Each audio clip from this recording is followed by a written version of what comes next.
Hello everyone, in this video I'm going to show you how to access Telegram wallet on PC. So for you to access the Telegram wallet on PC, you have to click on the window, then search for Telegram app.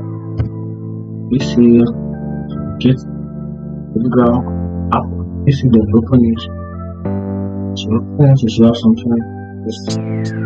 Next screen, then click on these three line button at the top corner. If you click it, then you click on wallet option, then give you a few more minutes to load wallet app Telegram.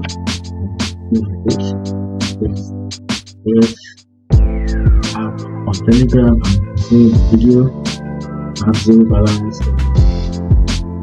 If you want to buy coin, just send or add crypto on the exchange, no problem. You want market, and just click in with this for option.